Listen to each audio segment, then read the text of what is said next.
안녕하세요. 저는 유치원생 딸아이를 홀로 키우고 있는 30대 엄마입니다. 몇 년 전 남편이 병으로 세상을 떠나고 나서 아이와 함께 열심히 힘내서 살아가고 있어요. 얼마 전 우연히 시댁 소식을 듣고선 그때 있었던 기가 막힌 일들이 생각나 이렇게 사연을 쓰게 되었어요. 남편과는 20대 때 일하는 곳에서 만나 연애를 시작했어요. 저나 남편이나 넉넉하지 못한 가정에서 자랐고, 특히 남편은 시부가 일찍 돌아가시게 되면서 집 나간 시모 대신에 10살 넘게 차이 나는 동생을 고등학교 때부터 그렇게 10년 넘게 키워왔다고 하더라고요. 남편은 고등학교만 졸업하고 바로 사회로 뛰어들었고, 남동생 뒷바라지를 하면서 살고 있었어요. 그런 남편이 너무나 안쓰러웠고, 전 남편에게 힘이 되어주고 싶었어요. 가난했지만 남편은 저를 무척이나 아껴줬고, 남편의 책임감과 사랑에 반해 결혼을 하게 되었죠. 그런데 어디서 자기 아들이 결혼한다는 소식을 들었는지 결혼 후 시모가 다시 돌아왔어요. 저나 남편은 너무 당황스러워했고, 특히나 남편은 미움과 원망도 있었고, 남편은 시모를 받아들이고 싶지 않아 했어요. 시모는 그래서 시동생에게 더 접근해 다시 돌아오려고 하셨죠. 여러 사건들이 있었지만 시동생이 너무나 시모를 그리워했기에 받아들이게 되었어요. 전 시모가 그래도 자식들에게 미안한 마음이 있을 줄 알았는데 언제 집을 나갔냐 싶을 정도로 당당하셨어요. 준수 학자금은 왜 다 대출로 받았어? 대출로 남겨두면 어쩌자는 거야. 애가 대학 졸업하면 그것부터 갚아야 하는 거 아니니? 성인 돼서 바로 일했다던데 준수 학자금도 내줄 돈도 못 모았던 거니?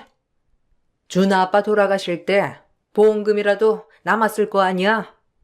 그걸로 생활하면 됐을 거 아니니? 너는 뭐 아는 거 없어?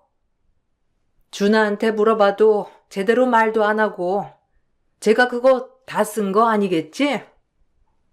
네? 어머님, 어떻게 그런 소리를... 준아 씨 고등학교 때부터 준수 도련님 혼자서 키웠어요. 보험금은 어떻게 됐는지 모르겠고 아마 아버님 보험 들었던 것도 없어서 아무것도 안 받았던 것 같던데. 그래도 어머님, 준아 씨 혼자서 아등바등 열심히 키웠어요. 어머님도 들으셨는지 모르겠지만 도련님 고등학교 때부터 사고도 많이 치셔가지고 사고 수습하느라 돈도 많이 썼고요. 준수가 무슨 사고를 쳤다고 그러니? 준아 쟤가 제대로 수습을 못하니까 돈으로 수습하게 된 거지. 그 어린애가 마음도 못 잡고 힘들었을 텐데 형이라고 하는 애가 맨날 혼내기만 하니 얼마나 힘들었겠니?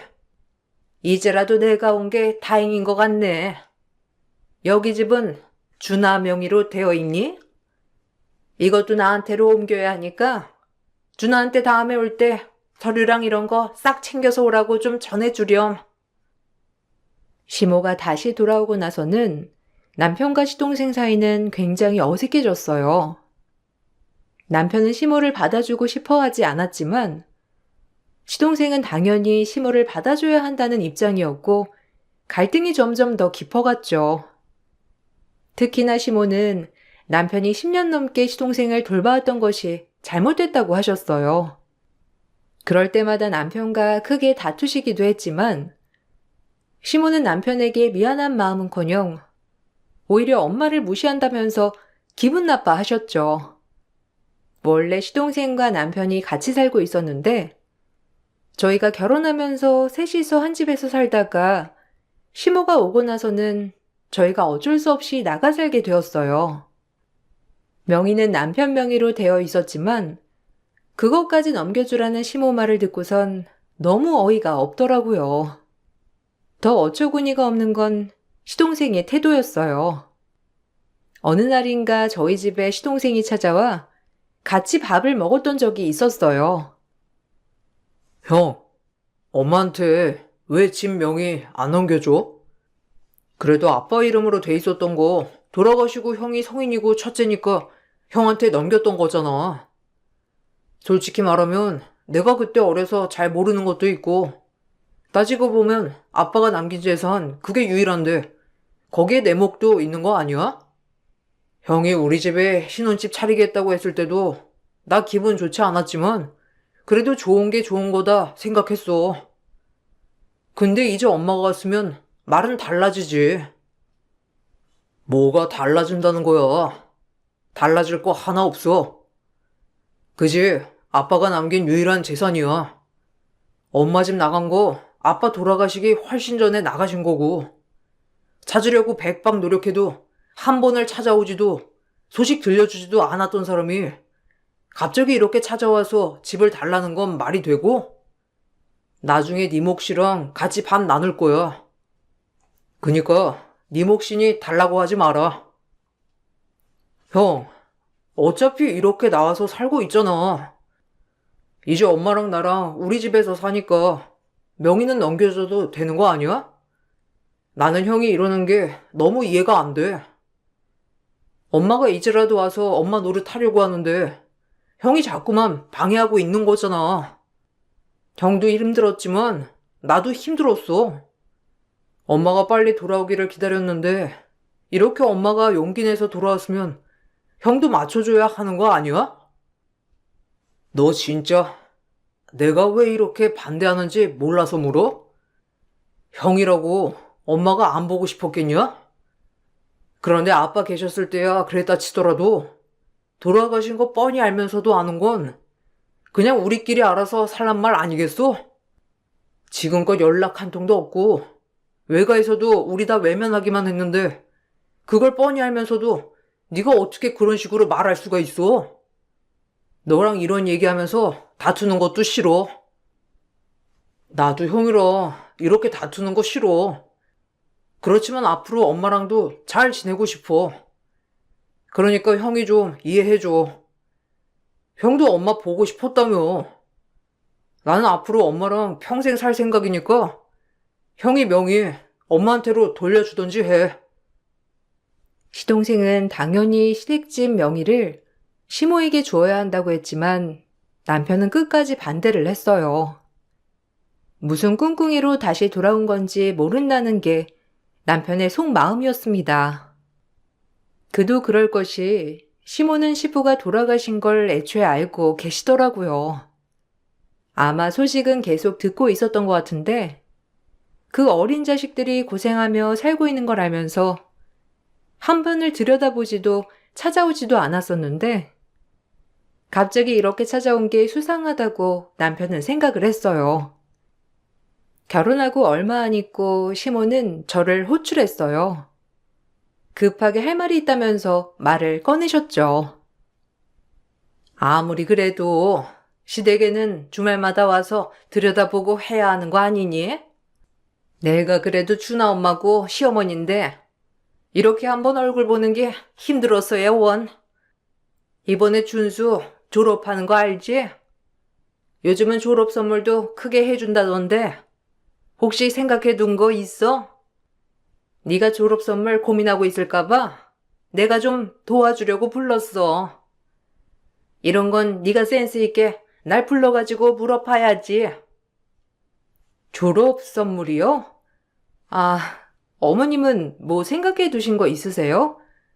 저희는 양복 한 벌 해줄까 생각하고 있는데 물어보니까 취업하는 곳이 그냥 자유복장이라고 해서 상품권을 줄까 싶기도 하고요. 양복은 없다고 하니 그래도 하나 사두는 게 아무래도 좋겠죠? 어머님은 어떤 거 생각하시고 계시는데요? 양복?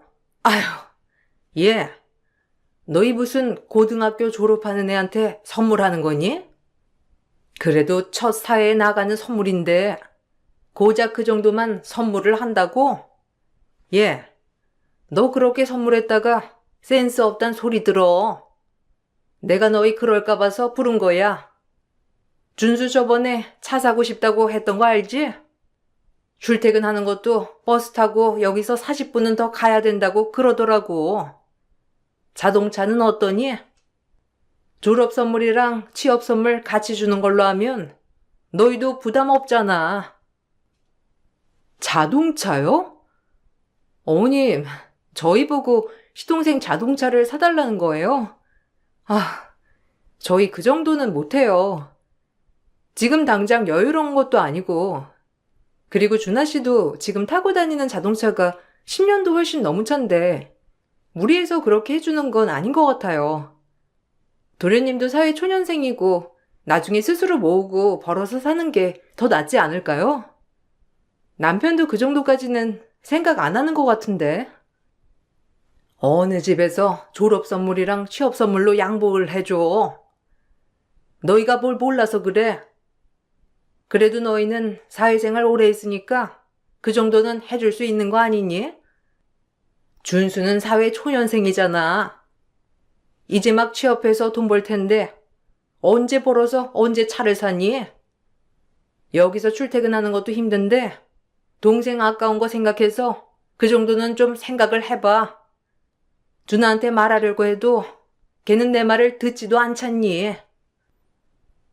당당하게 시동생 차를 요구하는 시모를 보며 이게 뭔가 싶은 생각이 들었어요. 저희 사정을 뻔히 알면서도 차 한 대를 떡하니 해주라는 게 그냥 말이 안 되는 얘기였는데도 시모는 끝까지 차를 사달라고 하더라고요. 남편도 그 말을 듣고서는 상종할 가치도 없다고 했어요. 결국 차까지 사준 건 아니었지만 시동생은 무슨 얘기를 들었는지 저희한테 너무 서운해 하더라고요. 점점 저희와 시모, 시동생은 갈등이 많아졌고 서로 잘 만나지도 않게 되었어요. 시동생을 살뜰하게 챙겼던 남편도 점점 동생과 거리를 두더라고요. 그래도 저희는 최소한의 도리는 하려고 노력했는데 명절이나 어버이날 생신 때마다 용돈도 보내드리고 가끔씩 식사 자리도 마련했죠. 그때마다 시모는 시동생과 남편을 비교하면서 저희가 더 잘하기만을 바라셨어요. 이번에 준수가 보너스 받은 걸로 뭐 해줬는지 아니? 나 해외여행 가라고 비행기 티켓도 끊어주고 숙소도 잡아줬어. 다음 달에 가는데 내가 무슨 복이라고. 아들 복 하나는 있는 것 같아. 너희는 회사에서 보너스 이런 거 안 받니? 어떻게 한 번을 챙기러를 안 와? 저번에 준수 여자친구도 와서 인사하고 갔는데 준수 여자친구도 봤니? 애가 아주 그냥 싹싹하고 올 때마다 선물 하나씩 들고 오는데 얼마나 이쁜지 몰라. 아, 그래요? 보너스 받았는지 몰랐네요. 저번에 남편 보너스 받은 거 시동생이 빌려달라고 해서 빌려줬는데 이번에 보너스 받았대요? 남편이 급하게 쓸 데 있다고 해서 다시 달라고 했는데 돈 없다고 했거든요. 나중에 물어봐야 되겠네요. 걔가 그냥 깜빡했겠지 뭐. 안 주려고 했겠니? 그나저나 네 시동생 여자친구 좀 만나봐. 애가 진짜 싹싹하니 좋더라고. 너는 영 애교도 없고 무뚝뚝하잖니. 걔가 요즘 애들답지 않게 얼마나 싹싹한지 몰라. 내가 그거 보고 딱 우리 준수 짝으로 맞다 생각을 했다니까. 그래도 네가 형님이니까 한번 만나보는 게 낫지 않겠니? 그래도 결혼하려고 하면 이것저것 신경 써야 하는데 걔가 아직 그런 쪽으로는 잘 모르더라고. 하긴 너도 그냥 빈손으로 시집왔으니까 뭘 알지는 못하겠네.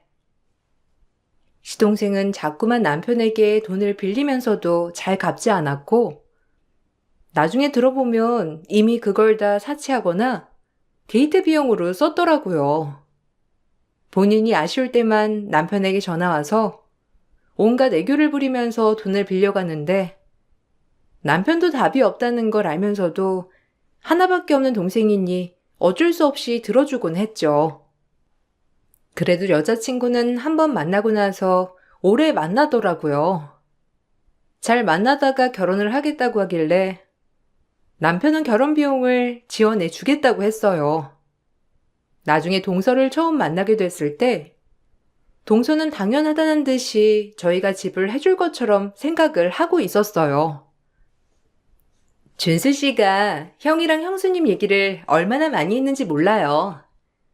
어머님께서 사정이 있으셔서 잠깐 집을 비우셨을 때 형께서 다 돌봐주셨다면서요. 거의 부모나 다름없다고 해서 사실 누구보다 먼저 뵙고 싶었어요. 안 그래도 결혼 준비나 이런 거 어떻게 말씀을 드려야 하나 싶었는데 형께서 먼저 결혼 지원을 해주신다고 해서 정말 감사했어요. 우리 집 사정을 재수 씨가 아는지 모르겠지만 넉넉한 형편은 아니에요.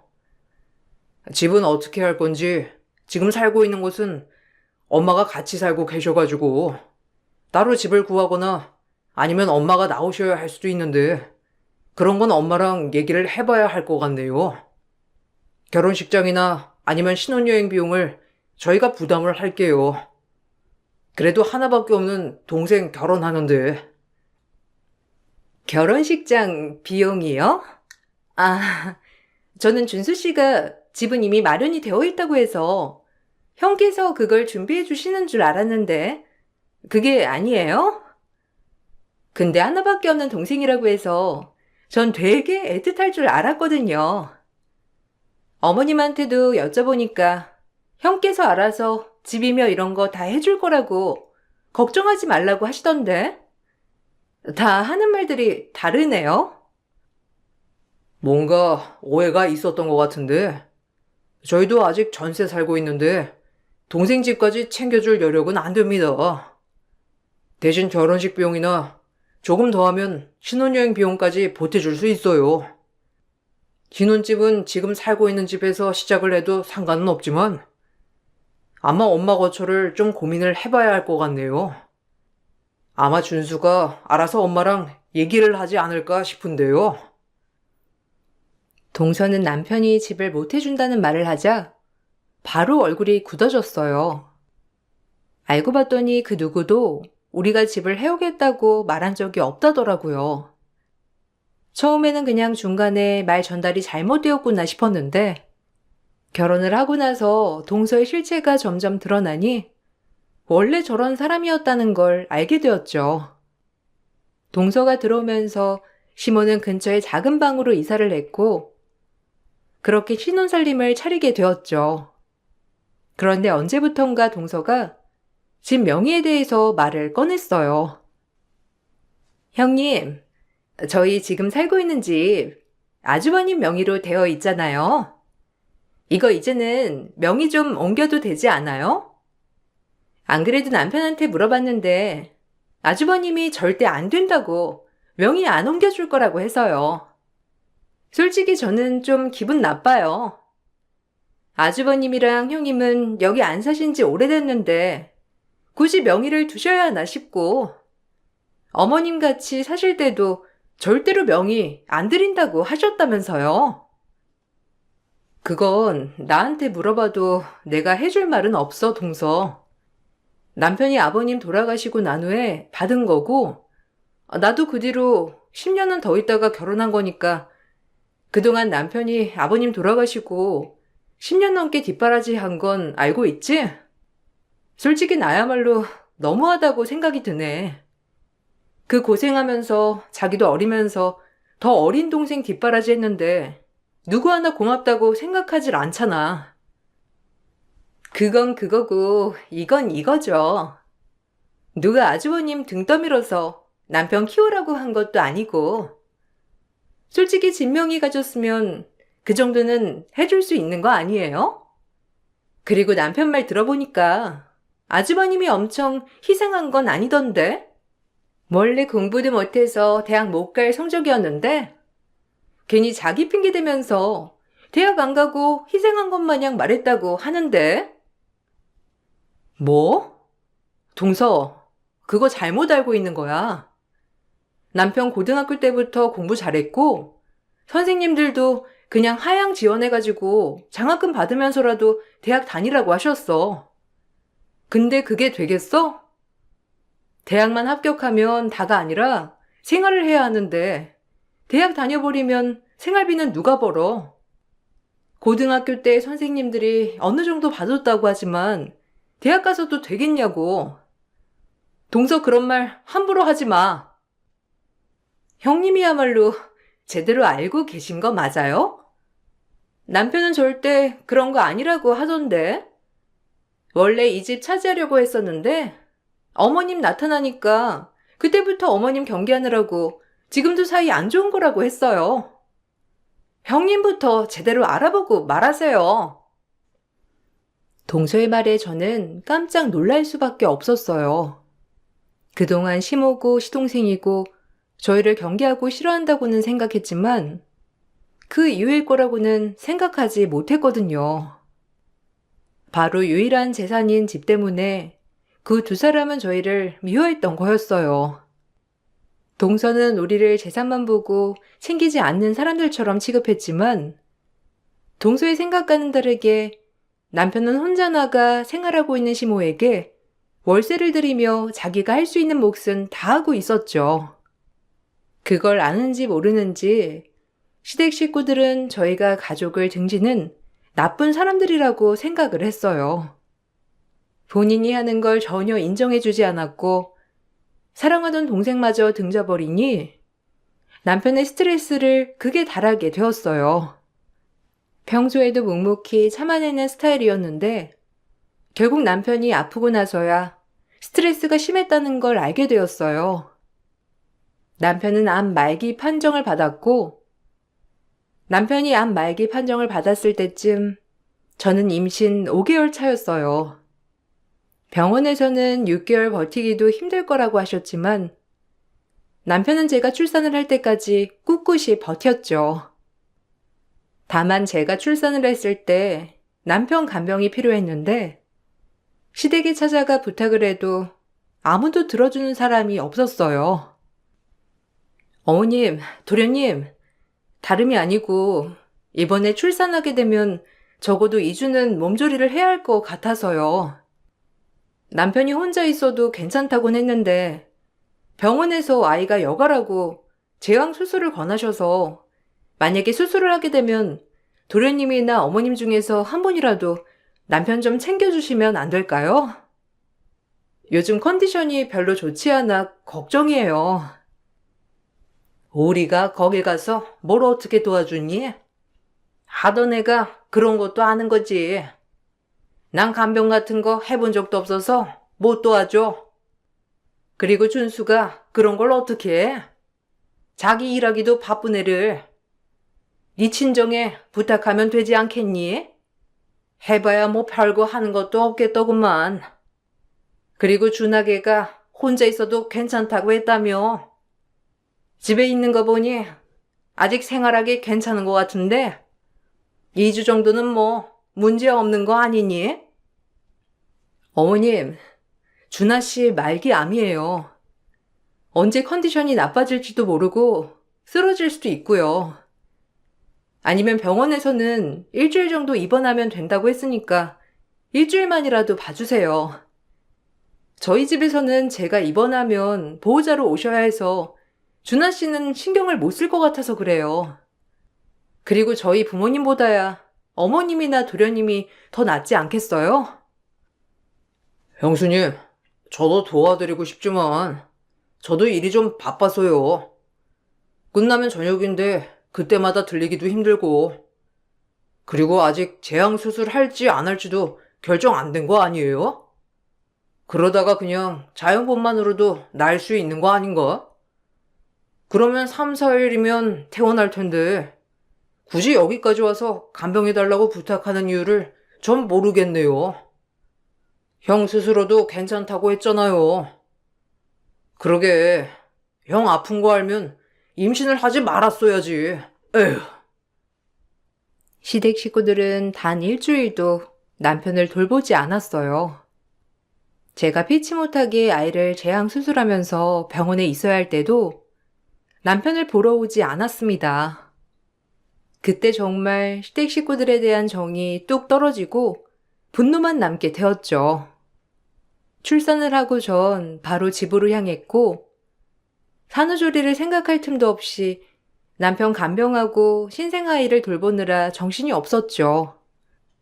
점점 기력을 잃어가던 남편은 그래도 아이를 보면서 힘을 냈어요. 짧은 기간이었지만 남편과 아이를 함께 봤던 5개월의 시간이 정말 꿈만같이 행복했습니다. 결국 남편은 아이가 6개월이 되던 때 세상을 떠났어요. 장례식장에서 시댁 식구들은 남편이 사망 사실에는 관심이 없고 남겨진 진명의를 어떻게 할 것인지만 혈안이 되어 난리를 피웠습니다. 그러게, 내가 걔 죽기 전에 재산 정리하자고 했잖니. 이게 지금 무슨 꼴이야 정말? 너 그지? 네가 가지고 갈 건 아니지? 너 진짜 그렇게 하면 양심 없는 거 알고 있지? 지금까지 쭉 네 시동생이랑 내가 살았는데 네 남편 명의로 되어 있다고 그거 욕심내면 안 된다. 장례 끝나면 바로 재산 정리 좀 하자. 남은 사람은 살아야 할 거 아니야? 어머님, 나중에요. 지금 당장 그 얘기 하고 싶지 않아요. 남편이 어머님이랑 시동생한테 편지 남겼는데 그거 보셨어요? 거기에 집 어떻게 하겠다 그런 내용은 없었나요? 남편 유언으로 남길 거라서 거기 아마 쓰여 있을 것 같은데 거기 나온 대로 할게요. 그리고 지금은 장례 중이잖아요. 어머님 자식 이렇게 떠난 거 슬프지 않으세요? 슬프지. 슬픈데 그건 그거고 이건 이거야. 걔가 그니까 겉으로 뭘 표현해야 속에 병이 안 쌓이는 거지. 너는 건강관리를 안 해주고 뭐 했니? 네가 안 해면 옆에서 건강 좀 잘 챙기게 해줘야 하는 거 아니니? 그 젊은 나이에 암 걸리는 거는 생활이 잘못돼서야. 네가 제대로 잘 챙겼으면 암 걸려서 이렇게 죽었을 것 같아? 나 슬픈 거 생각하는 것보다 네 탓 좀 해라. 어머님, 그게 무슨 말씀이세요? 남편이 얼마나 스트레스 받았는지 모르세요? 허구한 날 맨날 월세 내야 한다고 연락은 오면서 남편 잘 살고 있는지 힘든 건 없는지 하나도 안 궁금해 하셨잖아요. 단지 돈은 언제 입금하는지 집 명의는 언제 바꿀 건지 그것만 물어보셨던 건 아세요? 시동생도 남편한테 매번 돈 빌리고 갚지도 않고 그러면서 바라는 건 많고 혼자서 얼마나 끙끙 앓았는지 아시냐고요. 형수님, 진짜 보자 하니까 우리가 뭘 잘못했다고 장례식장에서 이렇게 큰 소리예요. 지금 원망해야 할 건 저희가 아니고 형수님이에요. 그렇게 건강하던 형이 형수랑 결혼하고 나서 암에 걸렸는데 우리가 형수를 원망하면 원망했지. 형수한테 욕이나 안 한 걸 다행으로 아세요. 집안의 귀한 아들 이렇게 보내게 해놓고서는 우릴 탓해요? 참나 어이가 없어서요 원. 조카 봐서 잡는 줄이나 아세요? 시모와 시동생 동서는 장례식을 시작하고 난리가 난 후로 한 번을 오지 않았고 전 친정 식구들과 겨우겨우 마음을 잡고 남편을 보내줬습니다. 장례식이 끝난 이후로 정신을 차리지 못했고 결국 전 집을 정리해 친정으로 들어가게 되었어요. 근데 이상하게 시댁 식구들이 시댁집을 어떻게 할 건지 연락이 없더라고요. 남편이 유언한 내용이 편지에 있을 테고 시댁에서는 이걸 받아봤을 테니 그걸 보내주라고 여러 번 연락을 해도 답변이 없었어요. 그때 당시는 저도 너무 힘들어 신경 쓸 겨를이 없었고 저 역시 그 뒤로 그냥 잊어버리게 되었죠. 한 1년은 저도 직장을 그만두고 방황을 했는데 오로지 아이만 보면서 친정에서 육아를 했고 친정 부모님께서는 제가 정신 차리기만을 기다리셨어요. 아이가 돌이 지나고 나서 전 그때서야 정신을 차리게 되었습니다. 넉넉하지 않은 형편에서도 친정 부모님은 저와 딸을 위해서 정말 많이 노력하셨죠. 아이의 첫 생일 때 친정 부모님께서 제 손을 붙잡고 아이가 이제 기댈 사람은 오로지 저뿐이라면서 힘을 내라고 말해 주셨어요. 그 말을 듣고선 전 정신이 번뜩 들었습니다. 그 뒤로 부랴부랴 취업 자리를 알아보게 되었지만 나이도 있었고 거기다가 어린 나이도 있었던 저에게 좋은 기회는 찾아오지 않았어요. 한동안 취업 준비에 열을 올리던 그때 남편이 사망하고 1년이 지나 한 지인분께서 제 사정을 아시고 취업 자리를 알아봐 주겠다며 면접 자리에 오라고 하셨어요. 낮에는 부모님이 다 출근을 하셔서 아이와 같이 갈 수밖에 없다고 말씀드렸더니 괜찮다면서 제 사정을 다 봐주셨죠. 2살 배기 딸을 등에 업고 면접을 가게 되었는데 그때 낯이 익은 얼굴이 보이더라고요. 어머, 설마 형님? 어머, 여기까지는 어쩐 일이에요? 아주버님 죽고 나서는 집도 다 처분하고 사라졌다고 하던데. 뭐 설마 여기 면접 보러 오신 거예요? 와, 우리 회사가 이렇게 아무나 면접까지 붙이는 곳이었나? 등 뒤에는 뭐예요? 설마 아이까지 같이 데리고 면접 보러 온 거예요? 형님, 아무리 세상살이 모른다고 하지만 이건 좀 아니지 않아요? 아, 동서, 오랜만이야. 안 그래도 어머님이랑 도련님한테는 내가 연락을 계속 했었는데 내 연락은 받질 않으시네. 안 그래도 드릴 말씀도 있었는데 동서 만난 김에 동서한테 부탁해야 되겠다. 오늘 나 여기 면접 보러 왔어.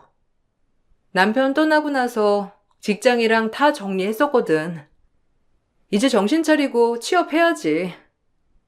아직 어머님 전화번호 안 바뀌셨지? 내 전화는 통 안 받으시더라고. 형님 같으면 전화 받고 싶으시겠어요? 아들이 잘못됐는데 며느리가 예쁘겠어요? 그나저나 형님 여기에 취업하시려고요? 저도 여기 엄청 어렵게 들어왔는데 형님이 여길요? 뭐 청소직도 회사에서 뽑나? 아니 면접을 올 거면 좀 제대로 갖추고 와야지. 누가 미쳤다고 애엄마를 뽑아요.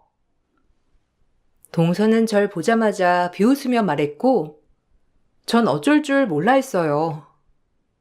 그때 면접관석에서 저희 아이 얼굴을 봤는지 벌떡 일어서서 다가오더라고요. 동서는 그 사람 얼굴을 보더니 갑자기 정중하게 인사를 했는데 그 사람은 회사 이사였습니다. 사장님께서 부탁을 해 혹시 아이를 업고 있는 사람이 면접을 보러 오면 바로 사장실로 올려보내라고 했다며 저에게 사장실까지 안내를 해주셨어요. 그 모습을 보고 동서는 놀라 황당해 했었고 저에게 연락이 왔던 사람은 다름 아닌 이 회사 사장님이었어요.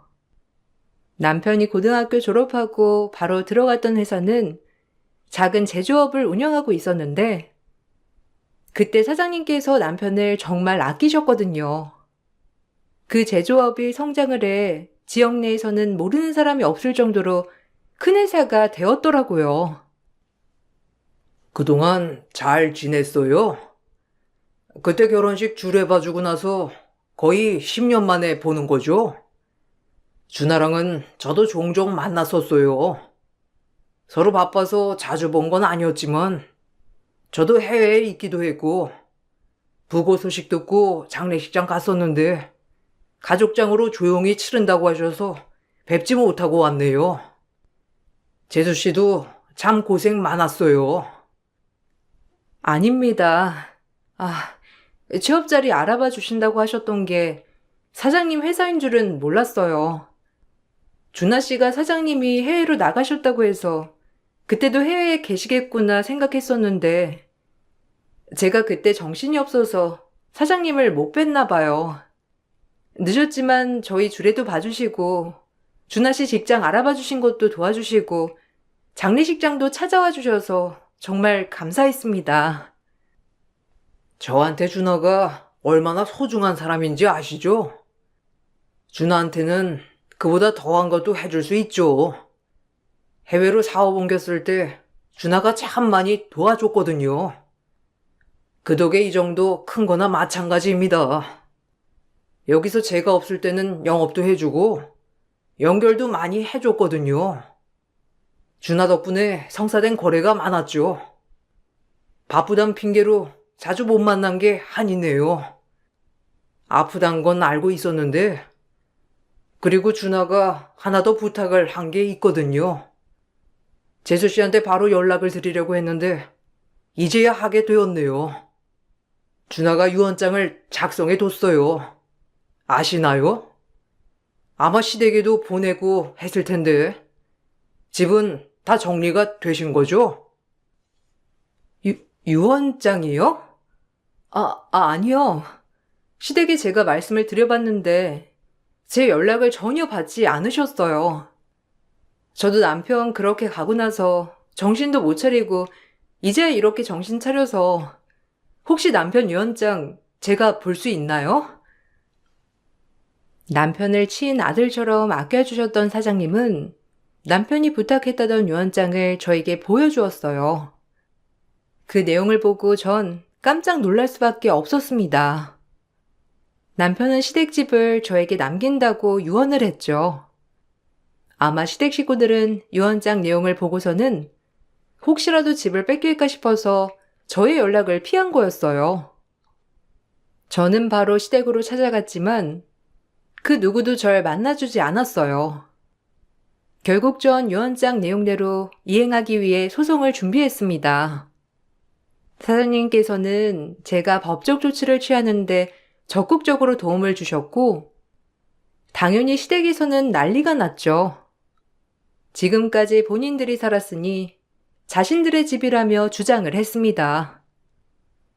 그렇지만 그 과정에서 집 수리하는 비용이며 전기세, 수도세 모두 남편이 내고 있다는 것이 밝혀지게 되면서 집은 그렇게 제 명의로 오게 되었어요. 시동생은 나가서 갈 곳이 없다며 저에게 부탁을 하더라고요. 형수님, 어떻게 말도 없이 바로 소송을 할 수가 있나요? 저희 이렇게 나가면 갈 곳 없어요.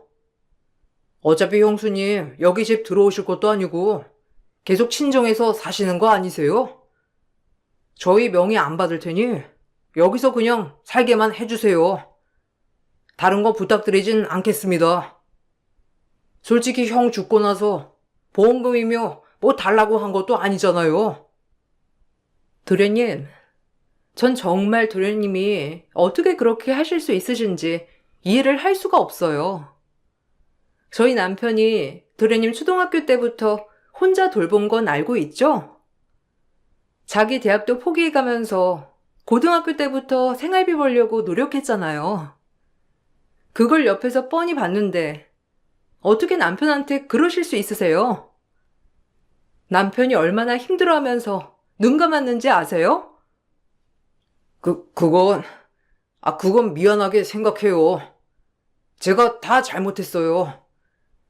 지금 생각해보면 엄마가 다시 돌아와서 기뻤고 그런 엄마를 받아주지 않는 형이 너무 원망스러워서 그런 거예요. 엄마한테 못되게 굴면 엄마가 다시 떠나갈까봐 그게 무서웠거든요. 형이면 다 이해해 줄 줄 알고 정말 미안해요. 한 번만 용서해 주세요. 여기 집에만 살 수 있게 해주세요. 아니요. 절대 그럴 수 없어요. 남편은 끝까지 가족이라고 놓지 못했지만 전 더 이상 당신들이랑 가족이 아니거든요. 남편이 그렇게 기회를 줬던 걸 날린 건 당신들이에요.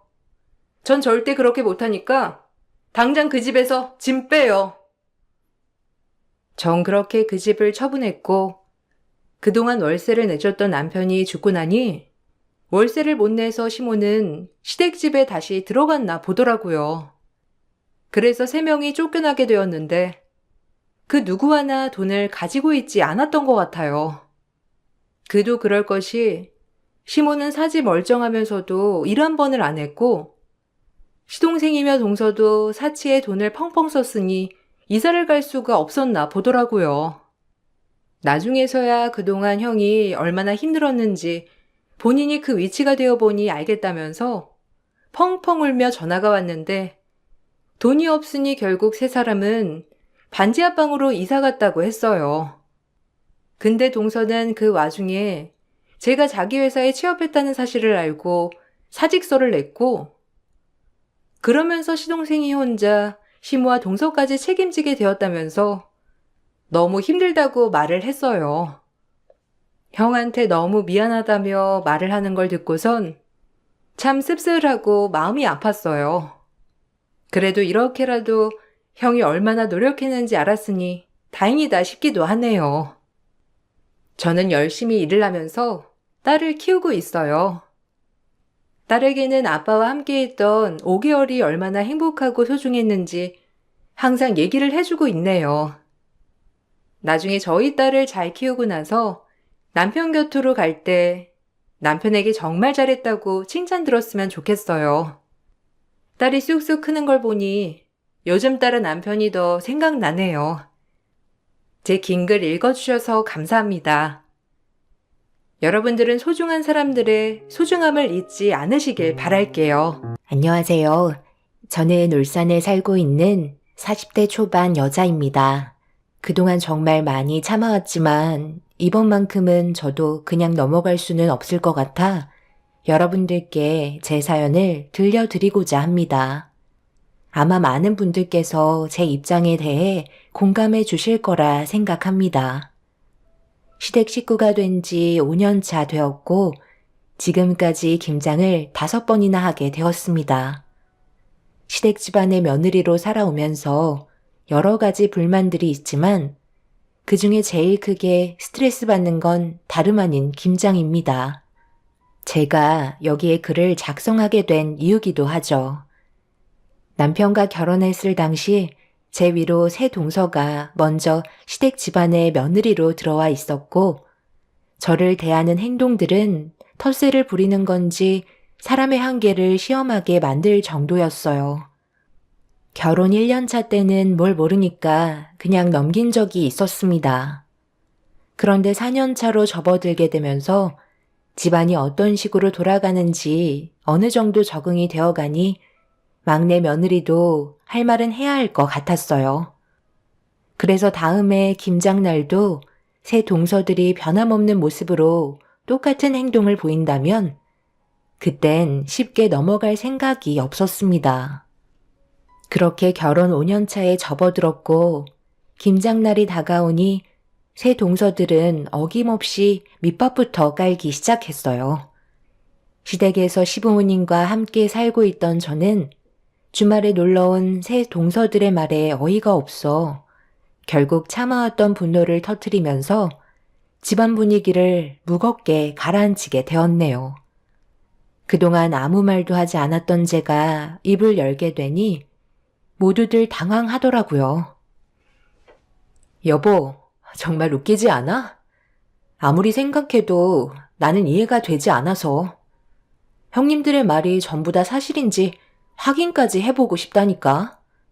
어떻게 된 게 매년 김장 날만 되면 형님들이 모두 다 딱 맞춰서 친구 부모님들께서 상을 당하셨다는 말이 빠지지 않고 나오는 걸까?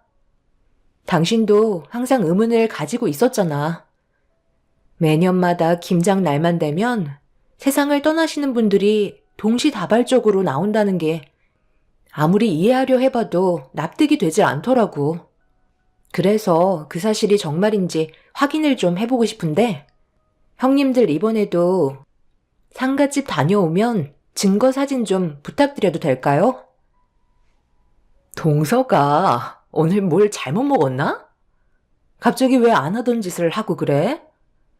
매년 김장날도 달랐고 하필 친구 부모님이 상을 당하신 날과 겹친 것뿐인데 어떻게 그걸 의심할 수가 있어? 동서, 지금 나랑 뭐 하자는 거야? 저 말고도 아버님, 어머님이랑 이희도 겉으로 표현을 안 해서 그렇지 속으론 형님들의 행동에 대해 이상하게 생각하고 있었을걸요? 큰형님만 김장날 장례식장에 다녀왔다면 제가 말을 안 하죠.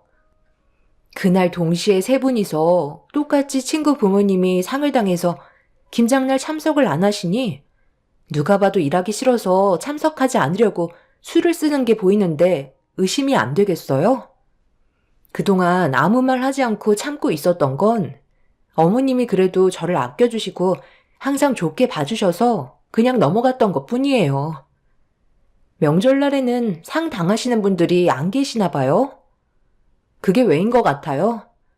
명절날은 어머님이랑 제가 미리 음식을 준비하고 있어서 굳이 신경 쓸 필요 없고 와서 먹기만 하면 되니까 사건을 만들지 않는 거 아닌가요? 김장은 번거롭게 손이 많이 가니 그만큼 노동을 해야 돼서 이런저런 핑계대고 안 오는 거 전부 다 알고 있다고요. 그래도 항상 김장김치는 차에 한가득 실어가죠? 어머님한테 돈을 많이 챙겨드리는 것도 아니고 누가 봐도 멀리 여행 다녀온 사람처럼 때깔 좋은 모습으로 오잖아요. 새 동서들은 갑작스럽게 제가 돌발 행동을 한 부분에 대해 당황하고 있었어요. 그동안 아무 말도 하지 않고 있다가 갑자기 불만을 터뜨리니 많이 당황스러워하는 것 같았습니다. 저도 더 이상 참기 힘들었고 할 말은 해야 할 것 같았어요. 그래서 모두가 모여있는 자리에서 어머님한테 직접적으로 얘기했어요. 김장날 어떤 이유에서라도 참석하지 않는다면 김장김치는 가져갈 수 없게 해야 된다고 시모에게 의견을 제기했습니다. 제가 강하게 주장을 펼치니 시모는 제 말을 따라주셨고 결국 형님들은 불만을 입 밖으로 꺼내 놓았다는 것 하나 때문에 분위기를 더 심각하게 만들어가고 있었죠. 그만들 하지 못해? 막내가 틀린 말 한 것도 아닌데 뭘 잘했다고 다들 큰 소리야? 누가 봐도 이해할 수 없는 행동들인데 당연히 의심할 수 있는 거지. 그거 가지고 우리 집안에서 제일 많이 하는 막내 며느리한테 지금 화를 내는 거니? 어머님, 그게 아니잖아요. 저희가 한가한 사람들도 아닌데 쓸데없이 김장날 친구 부모가 상을 당했다는 말을 꺼내겠어요?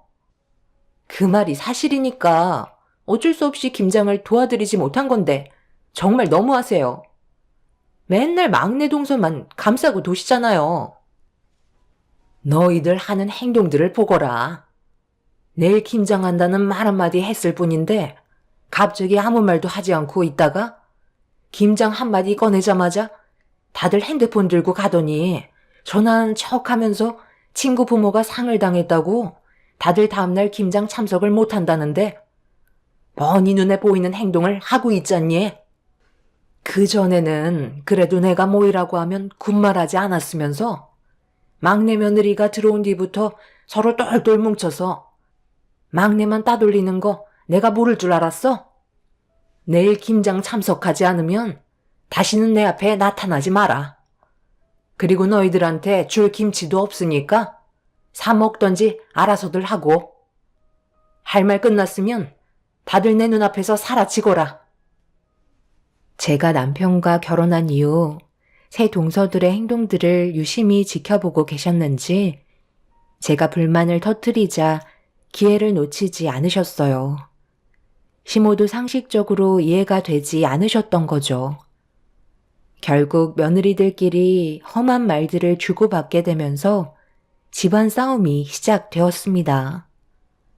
팔은 안으로 굽는다고 아주버님들도 자기 아내의 편을 들어주면서 저를 이상한 사람 취급했어요.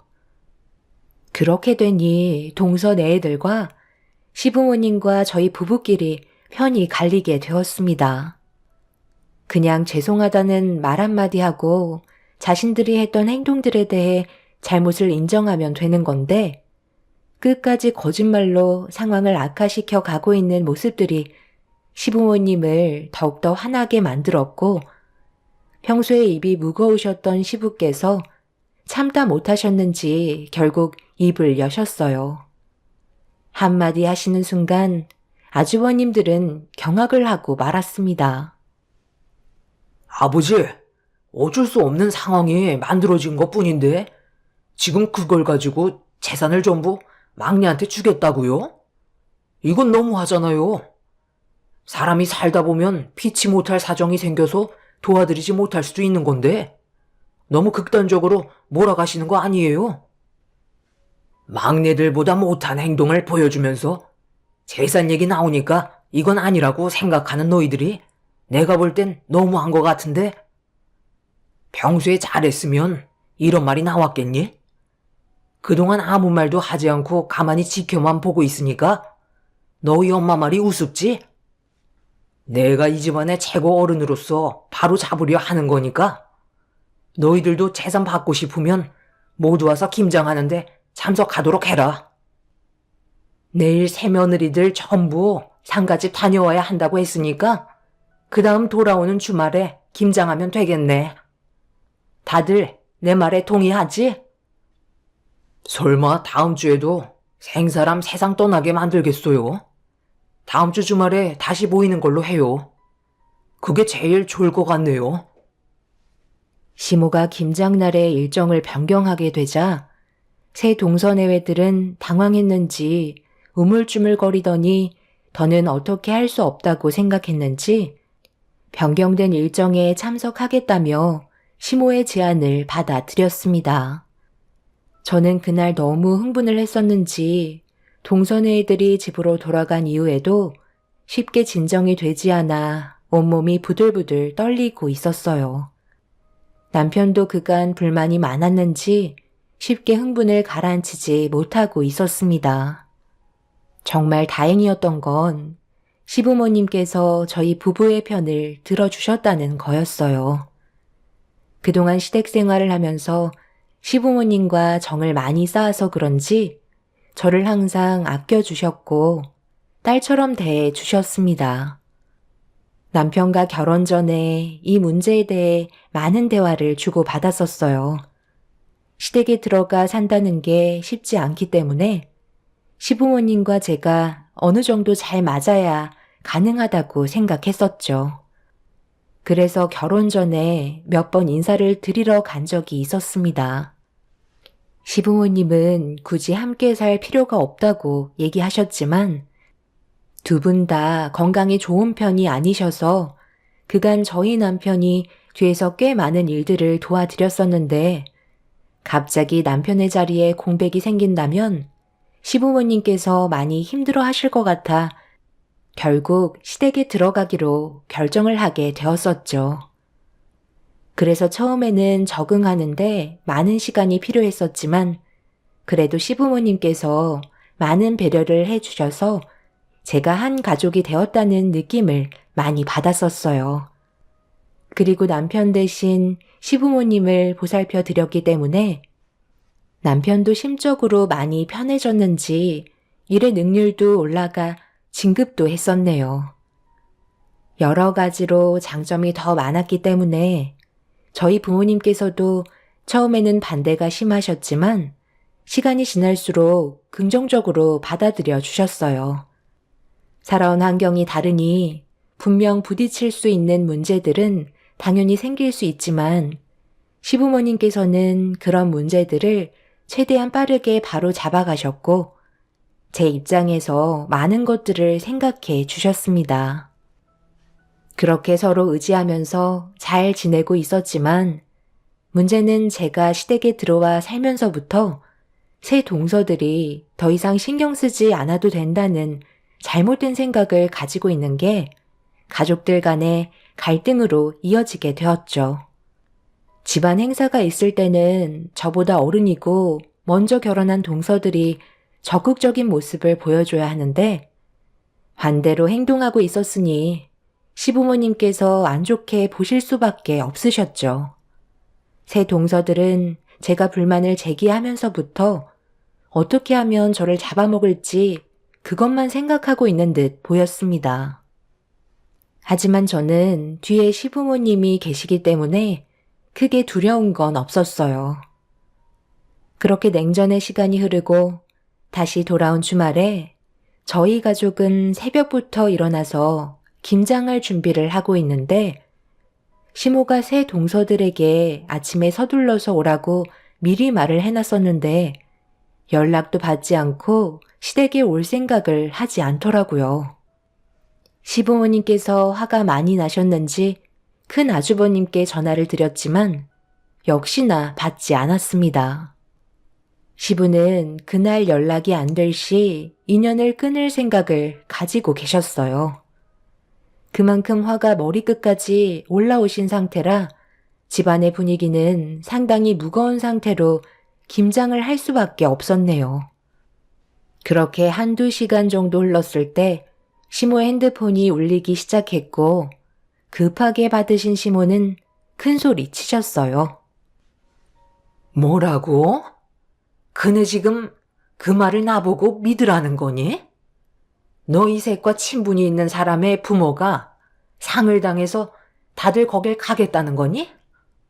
거짓말도 적당히 해야지. 그 친분 있는 사람 전화번호 좀 나한테 전달해 보거라.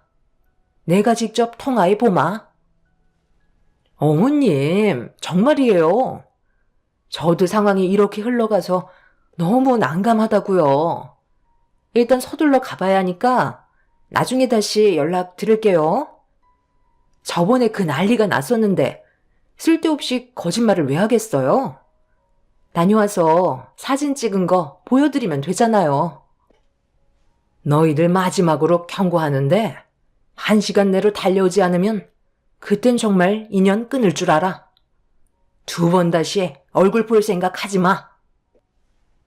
시모는 큰 동서에게 소리를 지른 뒤 전화를 끊으셨어요.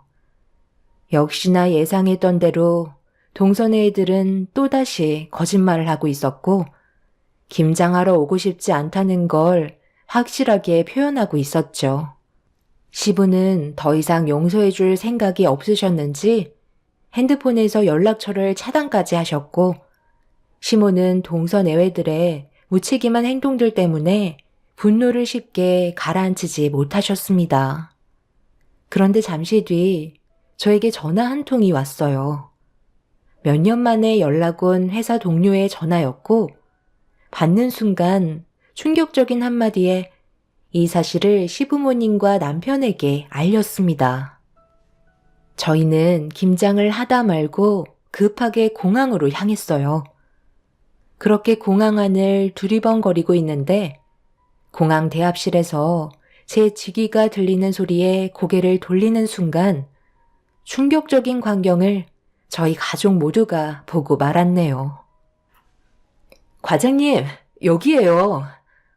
아직 비행기 뜰 시간이 1시간 정도 남은 것 같아요.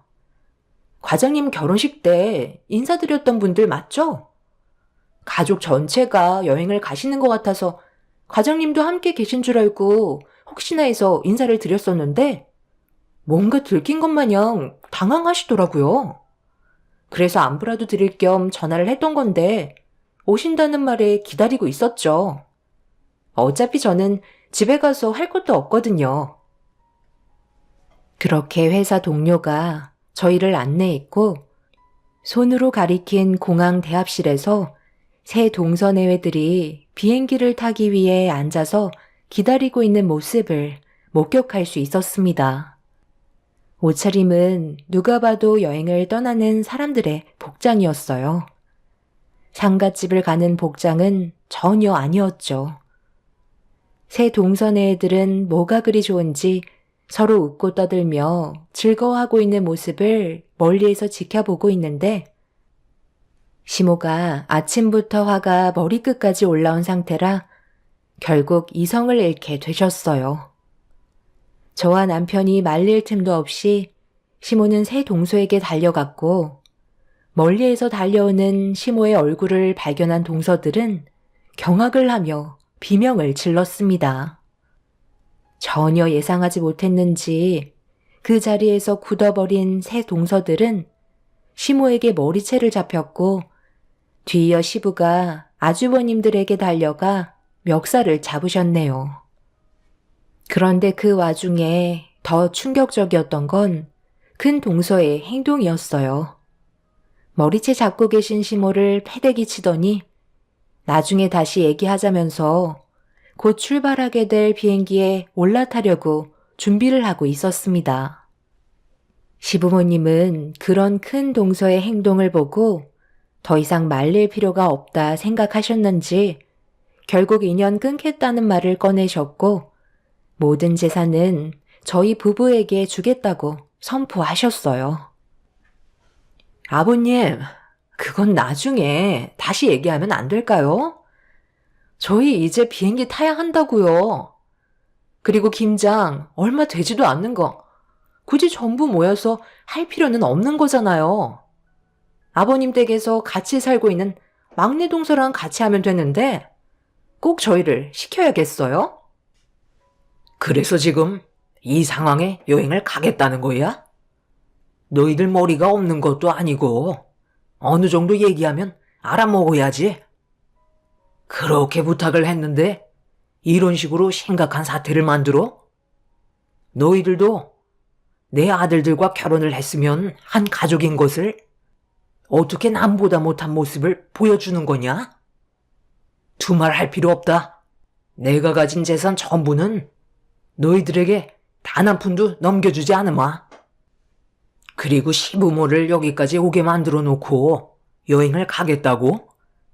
우리가 너희들 여행 가는 걸 두 눈 뜨고 보고 있을 것 같아? 아버님, 저희 이번에 여기에 꽤 많은 돈을 지불한 상태라고요. 일단 이번 한 번만 보내주시면 내년에는 무조건 저희가 김장할 테니까 일단 보내주세요. 이러다 비행기 떠나겠어요. 어머님, 저희가 잘못했다고 하잖아요. 비행기 값만 날리는 게 아니에요.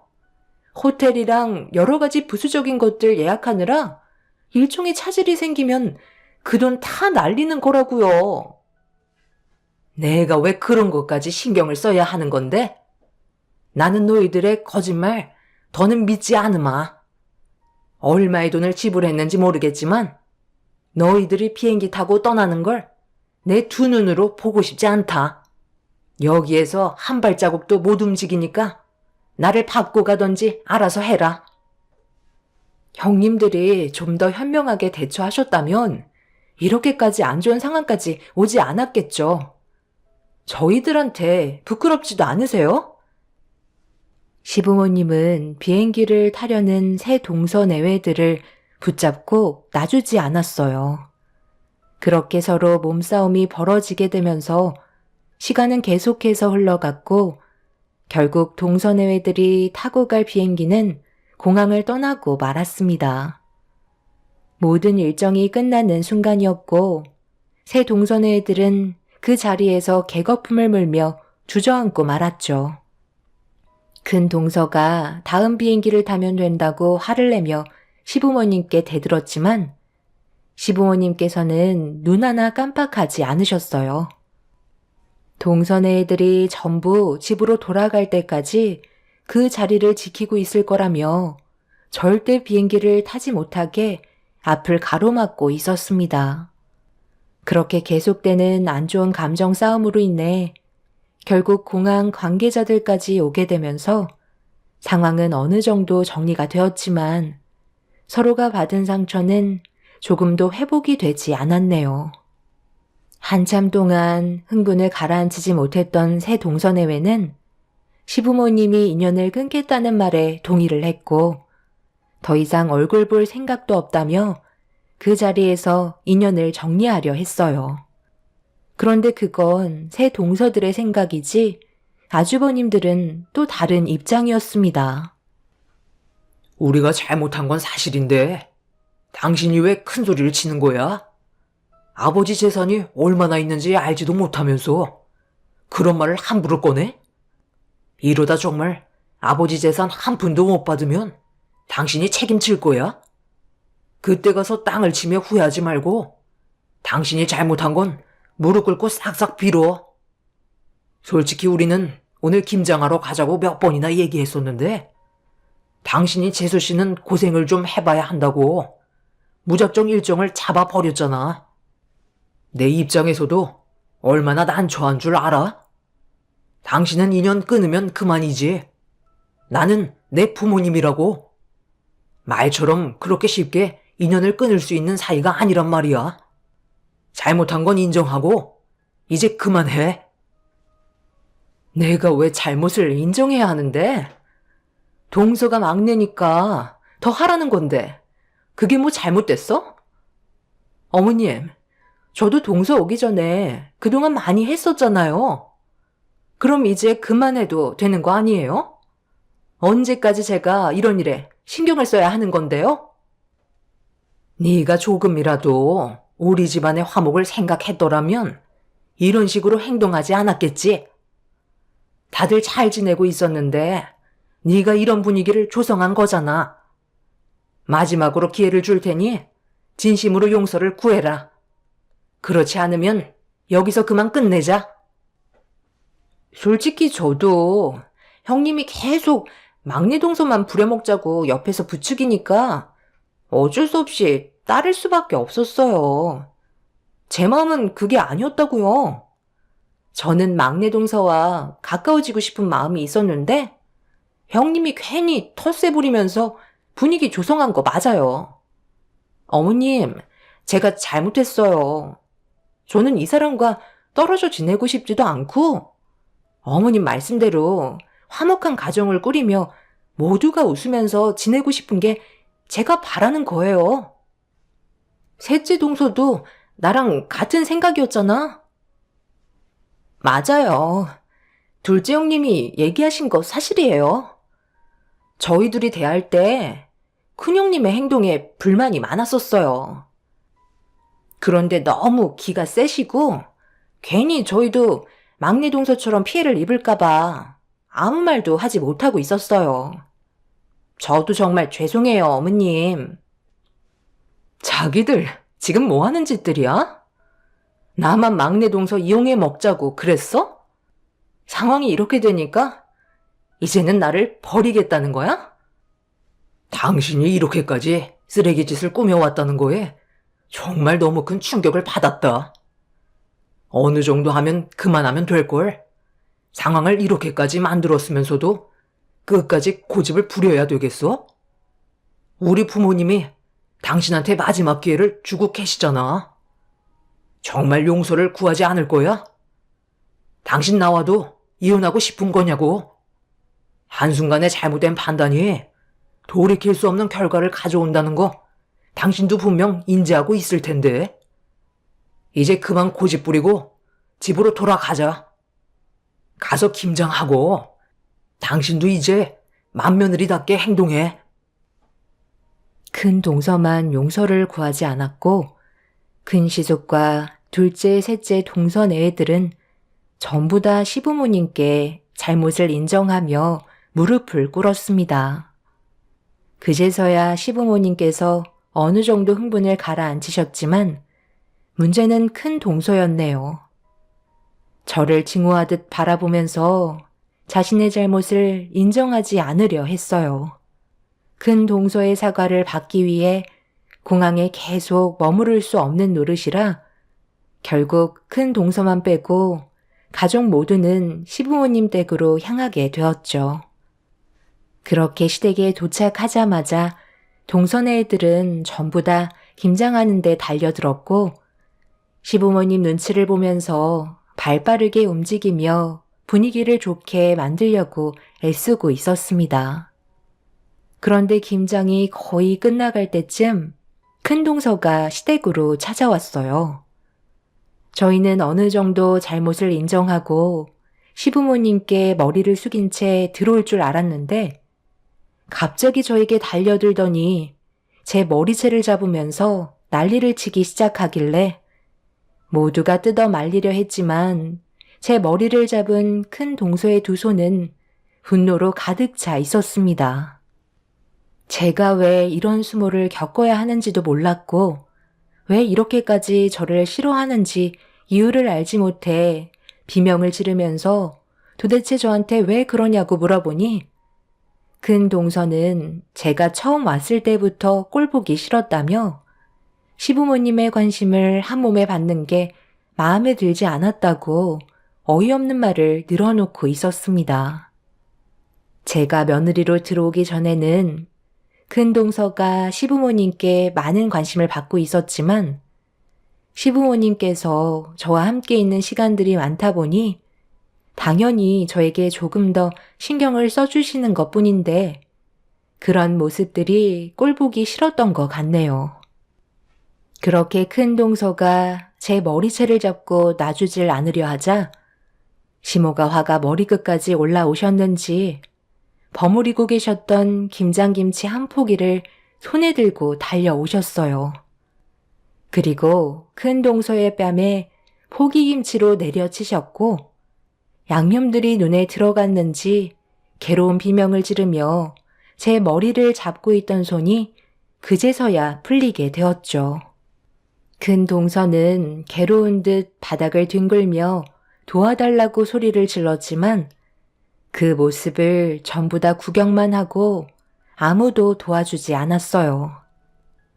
결국 혼자서 수도가로 달려가 얼굴을 씻은 뒤 시댁에서 급하게 도망쳐 빠져나갔네요. 그날 이후 큰 시숙은 별거를 하시다 이혼을 결정하셨고 지금 현재 숙려 기간 중에 있습니다.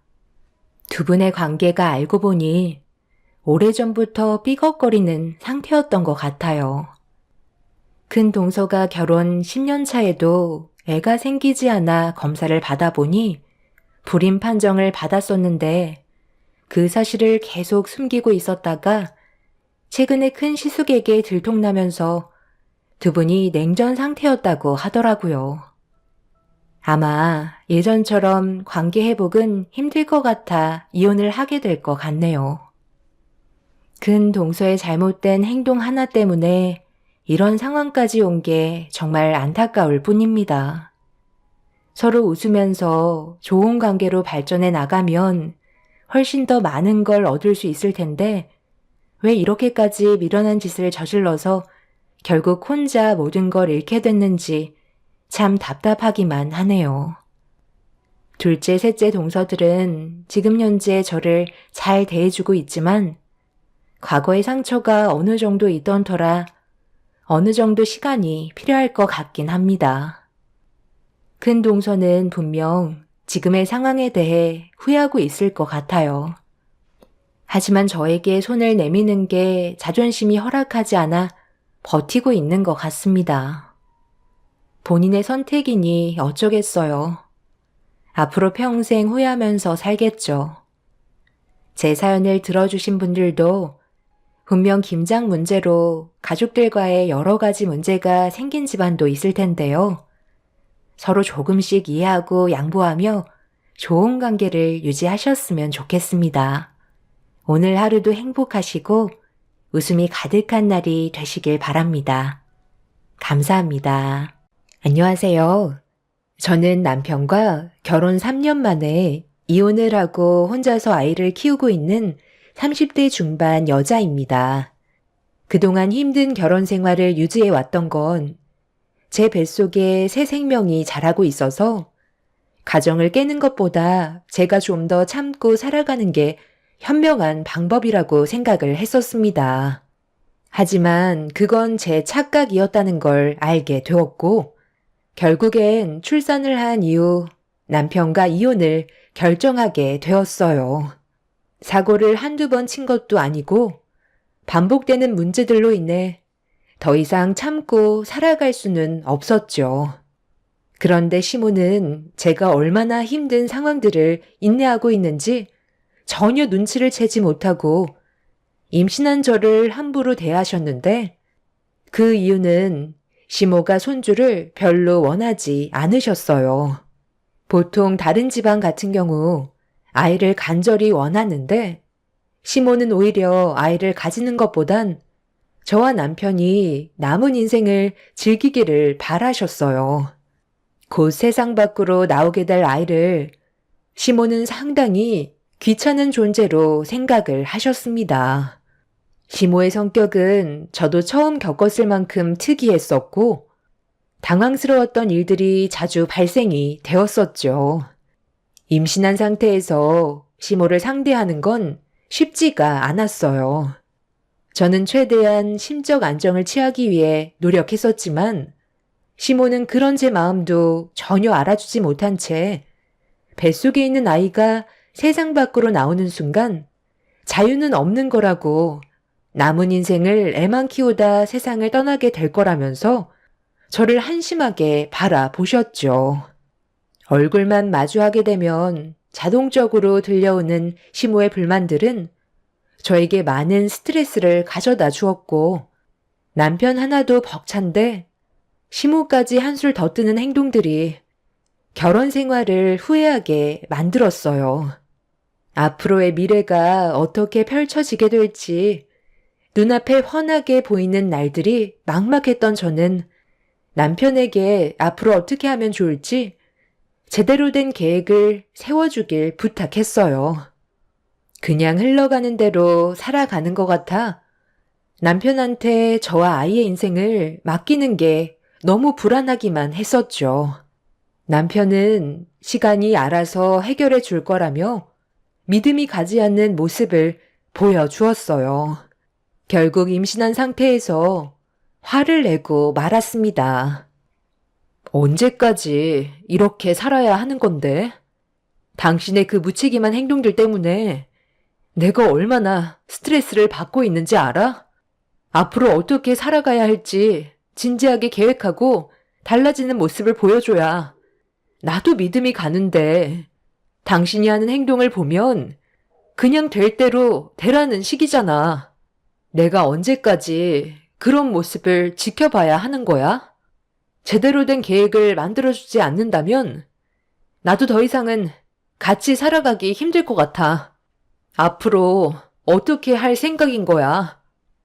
지금 당장 해결할 수 있는 방법이 있는 것도 아닌데 뭐가 그렇게 급한 거야? 한 번에 모든 걸 처리할 수는 없잖아. 나도 좀 더 잘 살아보겠다고 그런 건데 당신이 좀 봐주면 안 되는 거야? 그냥 나를 믿고 따라와주면 알아서 해결될 문제를 왜 못 기다려서 사람을 미치게 만드는 건데? 당신이 닥달하면 나도 힘이 든다고. 당신 말 정말 웃기게 한다. 내가 언제 닥달했다고 그래? 지금까지 참고 기다려준 것만도 감사하게 생각해야지.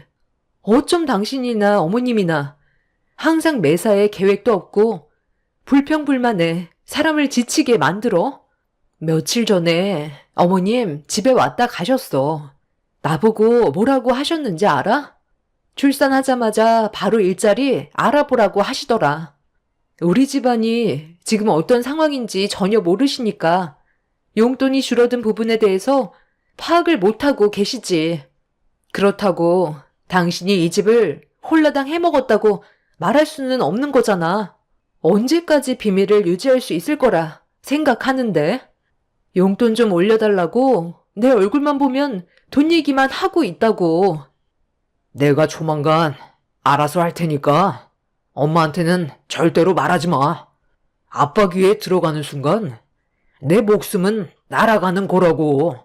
나도 왜 일이 이렇게 됐는지 모르겠다. 어머님한테 매번 털리는 것도 이제 지친다고. 내 얼굴만 보면 아이 가졌다고 얼마나 뭐라고 하시는 줄 알아? 아이 가지는 것도 허락받아야 되는 건 아니잖아.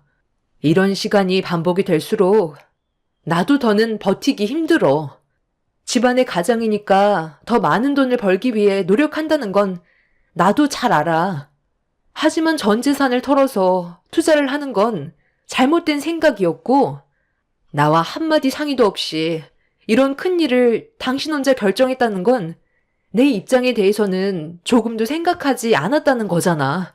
집안 곳곳에 붙어있는 압류 스티커 어떻게 할 거야?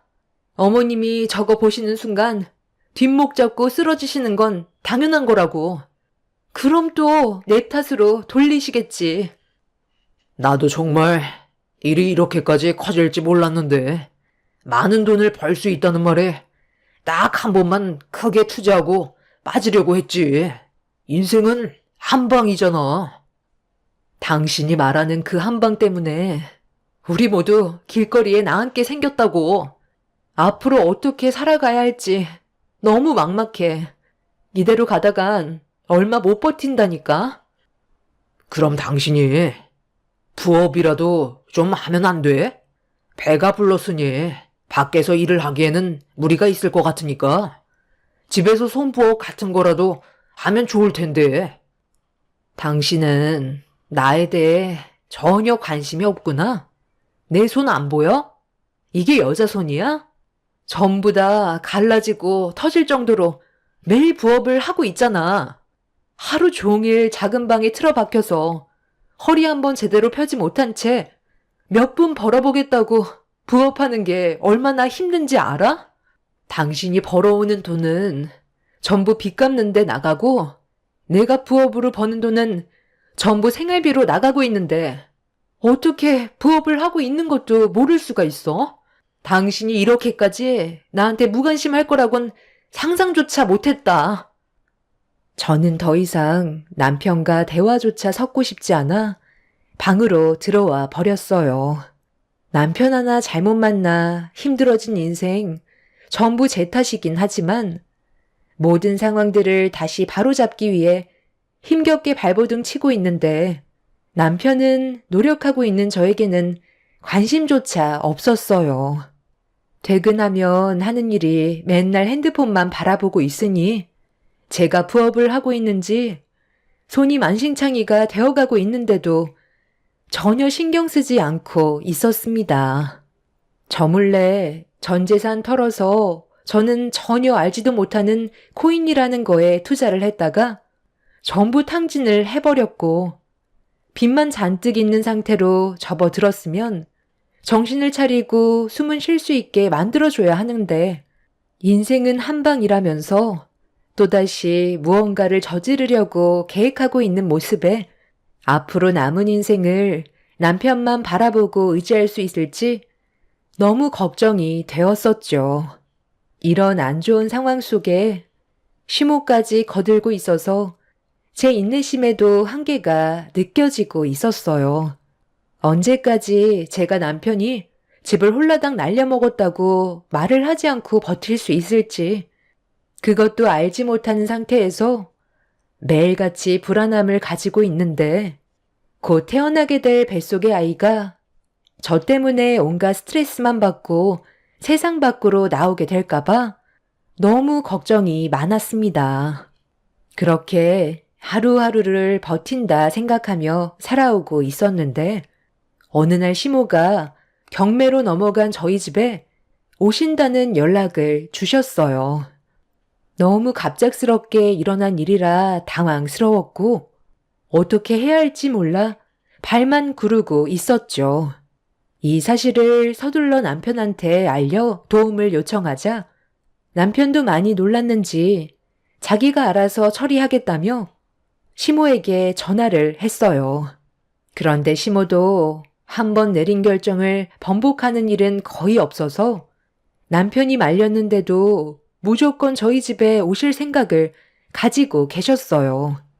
남편은 무조건 시모를 막아야 한다면서 시부의 귀에 들어가는 건 원하지 않고 있었고 저 또한 안 좋은 상황을 막는 게 좋을 것 같아 고민을 하다가 내린 결정은 현관 비밀번호를 바꾸고 친정집으로 향하는 것밖에는 없었어요. 서둘러 짐을 챙긴 뒤 집 밖으로 나간 다음 택시를 잡아 올라타 시모에게 전화를 걸었습니다. 갑작스러운 진통에 친정집에서 안정을 취해야 할 것 같다고 다음에 오시길 간절히 부탁드렸어요. 너 지금 나가지고 노는 거니? 이제 막 출발했는데 그럼 진통이 왔다고 미리 얘기를 하던가. 뱃속에 있는 아이가 너를 쏙 빼닮았나 보다. 얌전히 있으면 되는 건데 하는 짓이 어쩜 너랑 똑같니? 그럼 내 아들 먹을 음식만 들여놓고 나올 테니까 너는 사돈댁에 가서 몸조리나 하고 있어라. 어머님, 지금 꼭 가셔야 될까요? 제가 현관 비밀번호까지 바꿔놓은 상태라 지금 가셔도 들어가실 수가 없어요. 이따가 그이한테 음식 받아가라고 말해 놓을게요. 뭐? 비밀번호를 바꿔? 그럼 나한테 알려주면 되는 거 아니야? 어려운 것도 아닌데 뭐가 문제인 거야? 비밀번호 문자로 보내주고 오늘 저녁은 아들과 함께 저녁 먹고 들어가도록 하마. 왜 대답이 없니? 내가 내 아들 집에 들어가겠다는 건데 도대체 뭐가 문제인지 모르겠구나. 너희들 나한테 뭐 숨기는 거 있니? 아휴, 그럴 리가요. 어머님 혼자 가시는 게 마음에 걸려서 그렇죠. 일단 제가 그이한테 먼저 전화를 좀 해볼게요. 바로 어머님한테 그이가 연락을 줄 거예요. 시모는 제가 비밀번호를 알려주지 않는 거에 대해 불만을 쏟아내었지만 저도 시부모님이 안 좋은 소식을 듣게 하고 싶지 않아 최대한 막으려고 노력했어요. 저는 곧바로 남편한테 전화를 걸어 상황 설명을 이어나갔고 남편은 시모에게 전화를 해서 직접 만나 음식을 받아가는 게 최선의 방법인 것 같다는 의견을 주었어요. 그렇게 한 번의 위기를 겨우 넘길 수는 있었지만 언제 또 무슨 일이 벌어질지 몰라 마음을 졸이며 생활을 하고 있었습니다. 남편과 저는 시부의 귀에 들어가지 않게 하기 위해 최대한 조심했어요. 남편이 집을 날려먹었다는 걸 알게 되시는 순간 집안은 폭풍이 휘몰아칠 테고 뼈도 못 추리게 될 게 뻔하기 때문에 더 큰 일이 오기 전에 저희 부부가 사전에 모든 걸 막아야만 했었습니다. 남편은 이대로 방치하다가는 결국 걸리게 될 거라고 생각을 했는지 원래 해서는 안 될 행동이었지만 남편은 중간에서 시모에게 음식을 받아 집으로 들어간 뒤 압류 스티커를 전부 다 뒤로 숨겨놨었어요. 처벌을 받을 수 있다는 걸 알면서도 시부모님이 알지 못하게 조치를 취해 나섰죠.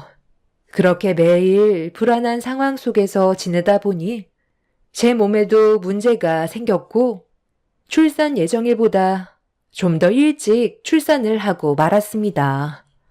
정말 다행이었던 건 주기를 다 채우지 않고 아이가 세상 밖으로 나왔는데도 건강 상태는 나쁘지 않아 관리만 잘해주면 큰 문제는 없었어요. 저는 부모님 집에서 일주일 정도 몸조리를 한 뒤에 부모님의 도움을 받아 집으로 돌아갈 수 있었습니다. 부모님께서도 사업을 하시기 때문에 시간을 계속 뺄 수가 없는 상황이라 부모님 집에서 계속 지내는 것도 한계가 있었어요. 부모님께서도 집이 경매로 넘어간 건 모르고 계셔서 남편과 제가 잘 지내고 있는 줄로만 알고 있었죠. 남편은 시모가 저희 집에 한번 오시려고 했었을 때 불안함을 많이 느꼈는지 경매를 취소하기 위해 퇴근을 한 뒤에 대리운전까지 뛰며 당장이 급한 불부터 끄기 위해 노력을 하고 있었습니다. 발등에 불이 떨어지고 나서야 남편이 정신을 차린 것 같아 한 고기만 넘기면 숨통이 트일 줄 알았어요.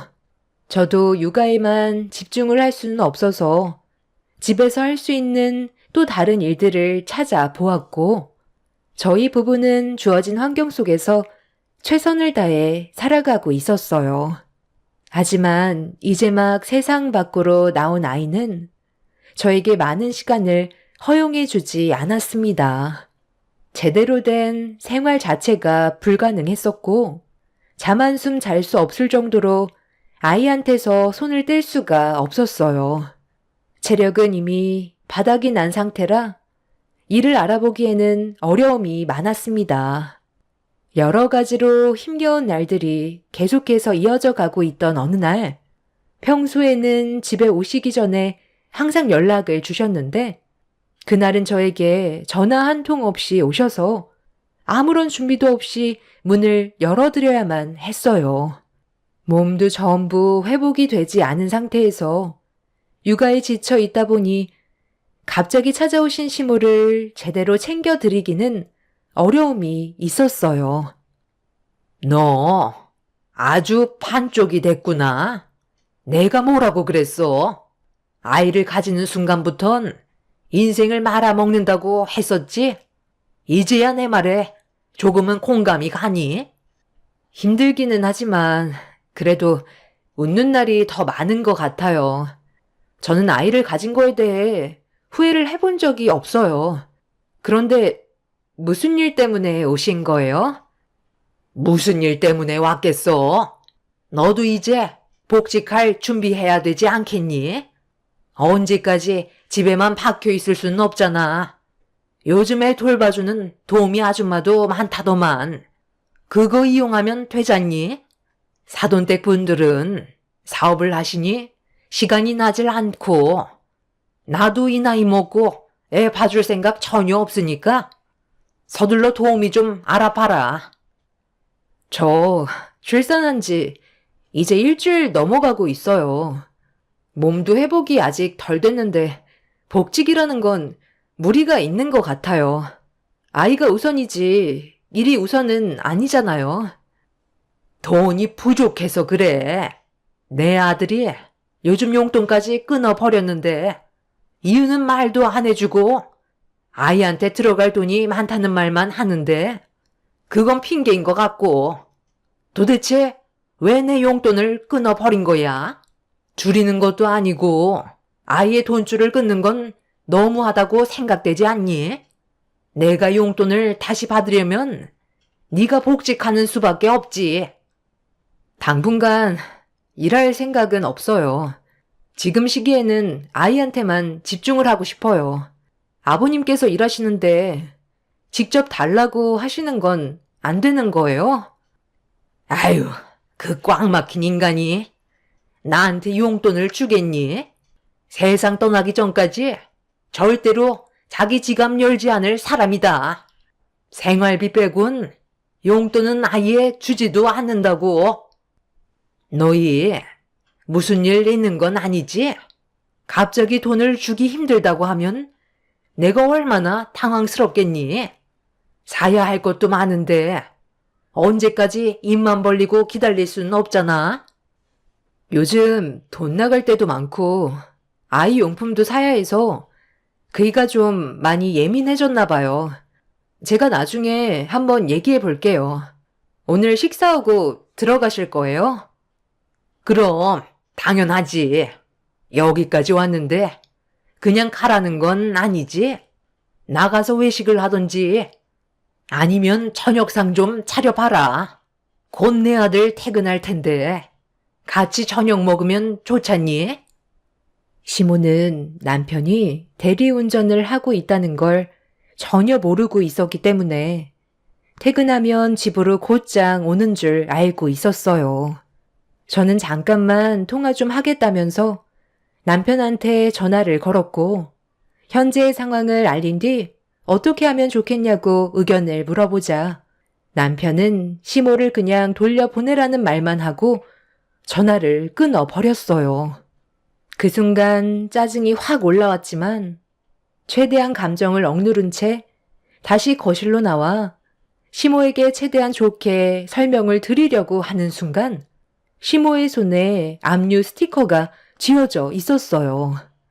너무 놀라 당황한 표정을 숨기지 못했고 시모는 정색을 하면서 이제야 모든 상황이 이해가 된다며 언제부터였는지 설명해달라며 목소리를 높이셨어요.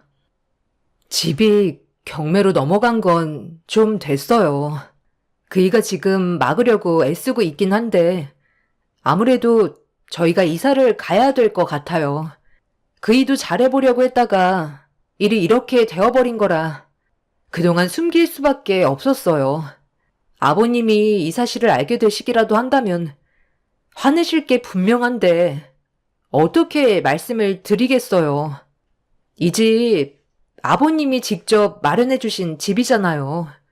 그래서 요즘 돈 나갈 때가 너무 많다 보니 어머님 용돈 드리는 것도 힘들었던 거예요.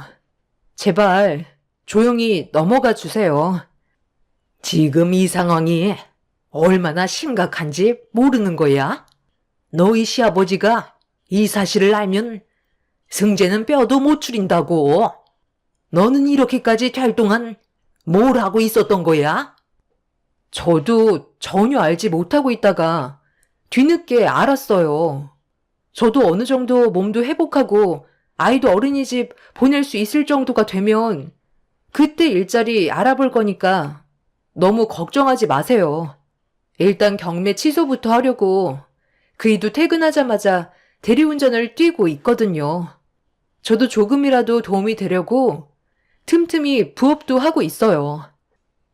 그래서 나를 계속 집에 들어오지 못하게 했던 거구만. 어쩐지 뭔가 이상하다 했었다. TV에 이상한 스티커가 뒤에 붙어 있길래 생각 없이 떼봤는데 압류 스티커라니. 아무리 생각이 없어도 그렇지 상황이 이렇게까지 오기 전에 몰랐다고? 네가 얼마나 내 아들한테 관심이 없었으면 이 지경이 될 때까지 몰랐다는 게 말이 되니? 안 되겠다. 너 내일부터 당장 일자리 알아봐라. 한 푼이 아쉬운 상황에서 태평하게 애나 보고 있으면 되겠니? 내일 바로 복직하고 퇴근하면 내 아들처럼 대리운전을 하던 돈 되는 일은 전부 다 찾아서 하루빨리 이 상황을 진정시켜라. 조만간 너희 시아버지가 어떻게 살고 있는지 궁금해서 온다고 했는데 너는 생각이 전혀 없는 거야? 갓 태어난 아이도 어린이집에 맡길 수 있으니까 내 말에 토달지 말고 그냥 시키는 대로 해라. 찬밥 더운 밥 가릴 처지니? 어머님, 아이가 태어난 지 이제 일주일 넘었는데 어린이집에 맡기는 건 문제가 있어요. 저도 아직까지 몸도 전혀 회복이 되지 않았고요. 시간이 아직 필요해요. 시모는 제 말이 끝나자마자 토달지 말라고 했는데 말대꾸했다고 화를 내셨어요. 몸이 온전치 못한 상태에서 일을 할 수는 없었기 때문에 솔직하게 말씀을 드린 건데 시모는 제 입장에 대해서는 전혀 알아주려 하지 않았습니다. 그런데 시모가 시키는 대로 제가 움직이려 하지 않자 화가 나셨는지 갑자기 저를 끌고 집 밖으로 내치셨어요. 몸이 회복이 덜 된 상태라 시모에게 저항을 할 수 있는 힘도 없어서 그대로 밖으로 내쫓길 수밖에 없었죠. 시모의 갑작스러운 돌발 행동에 당황한 저는 신발도 신지 못한 상태로 밖으로 내쳐져 기분이 좋지 않았고 저도 그동안 정말 많이 참고 살았던 터라 결국 감정이 터지고 말았습니다. 그이가 전 재산을 탕진해버린 건데 제가 왜 아이도 돌보지 못하고 돈을 벌어야 하는 건데요? 어머님 아들이니까 어머님이 책임을 지셔야 하는 게 맞는 거죠. 저와 의논도 하지 않고 혼자서 독단적으로 행동을 해버린 바람에 저도 얼마나 당황스러웠는지 아세요? 지금 그이랑 살아주는 것도 감사하게 생각하셔야 되는 거라고요. 어머님 아들이 이 집을 홀라당 날려먹었는데 왜 제가 뒤처리를 해야 되는 건데요? 저희가 부부라서요? 저한테 한마디도 상의하지 않고 멋대로 행동한 그 사람이 잘못한 걸 저는 받아들일 수 없어요. 어머님은 손자가 태어났는데도 짐스럽게만 보시고 저희 부부가 어려운 상황에 놓여 있다는 거 전부 다 알게 되셨으면서 도와주실 마음도 없으시잖아요. 오로지 용돈만 바라시는 어머님과도 인연 끊는 게 훨씬 더 행복한 삶을 살 수 있을 것 같네요. 그래서 끝까지 고집 부리겠다는 거니? 네가 얼마나 형편없이 내조를 했으면 내 아들이 그런 결정을 내렸겠어? 다시 한번 말하지만 내 아들 집에서 살려면 월 300 벌어와라. 그래야 내 용돈 맞춰주고 빚도 갚을 수 있을 거 아니야. 아니면 사돈어른께 이 사실을 알려서 금전적으로 도움을 좀 받아보든지 해라. 그이가 펑크 낸 걸 왜 저희 부모님이 떼워줘야 하는 건데요? 저는 그럴 마음 전혀 없는데요. 깨진 항아리에 뭐하러 물을 부어요. 본인이 저지른 일 알아서 처리하게 놔둬야 정신을 차리고 다음부터 쓸데없는 짓을 하지 않겠죠. 저도 그 일랑 사는 거 지칠 대로 지쳤고 같이 살 마음 조금도 없었는데 어머님이 제 고민을 확실하게 결정지어 줄 수 있게 해주셨네요. 저 그이랑 이혼하고 어머님과도 인연 끊겠습니다. 이런 집구석에서 살 바엔 혼자 사는 게 100배 1000배 낫겠어요. 제가 이혼하겠다는 말을 꺼내자마자 시모도 화가 나셨는지 현관문을 열고 저에게 달려드셨어요. 분노한 시모를 온 힘을 다해 옆으로 밀친 뒤 저는 다시 집 안으로 들어올 수 있었고 현관문을 걸어 잠근 뒤에 저희 부모님께 도움을 요청했습니다. 이미 수습이 되지 않을 만큼 사태가 심각해져 버렸기 때문에 더는 함께 살고 싶지 않았어요. 압류 스티커를 발견하셨으면 서로 머리를 맞대고 해결해 나갈 생각을 하셔야 되는데 시모는 용돈을 받지 못한다는 거에 화가 나셔서는 오히려 저한테 해선 안 될 행동을 저질렀고 이런 상황들로 인해 잘 자고 있던 아이까지 놀라서 울고 있는 모습을 보니 더는 막장 집안과 함께 하고 싶은 마음이 없었습니다. 이런 집안과 살면 저와 아이는 결국 끝이 없는 불행의 길을 걷게 될 게 뻔했었죠. 뒤늦게 이 사실을 알게 되신 부모님은 남편의 무책임한 행동에 많이 실망을 하셨는지 다시 예전으로 돌아가려는 남편을 받아주지 않으셨어요. 시모는 저희 부모님께 막말을 퍼부으면서 제가 버릇이 없다고 자식 교육을 똑바로 시키지 못했다며 흥분을 가라앉히지 못하셨죠. 남편이 저희 부모님께 용서를 구하고 있는데 시모의 거침없는 언행에 상황은 더욱더 안 좋아지고 있었습니다. 저희 가족은 더 이상 이 사람들을 상대할 가치가 없다고 판단해 부모님의 도움을 받아 짐을 챙겨 친정으로 돌아가려 했어요. 그런데 남편이 부모님 앞에서 무릎을 꿇더니 손이 발이 되도록 빌면서 돈을 좀 빌려달라며 애언을 했는데 충격적이게도 남편은 저 몰래 대출받을 수 있는 곳을 알아본 뒤 최대한 끌어모아 하지 말아야 하는 걸 또다시 건드렸고 결국 그 돈마저 탕진했다며 수습을 할 수 있게 도와달라며 눈물을 쏟아내었습니다. 저희 가족도 남편의 생각 없는 행동에 많이 놀랐지만 시모도 당황한 듯 남편한테 재차 물어봐도 아무 말이 없자 시모는 오열을 했고 저희 가족은 그 모습을 보면서 지긋지긋했던 그 인간들을 뒤로한 채 친정으로 돌아갔습니다. 남편의 생각 없는 행동들이 더는 수습을 할 수 없을 정도로 심각해져 버려 시부의 귀에 들어갈 수밖에 없었고 집안은 난리가 났지만 시부는 남편을 도와주시지 않으셨어요. 오히려 인연을 끊어내어 버렸죠. 저도 그날 이후 경제적인 개념이 전혀 있지 않은 남편과 함께 할 수 없다고 판단해 이혼을 결정하게 되었습니다.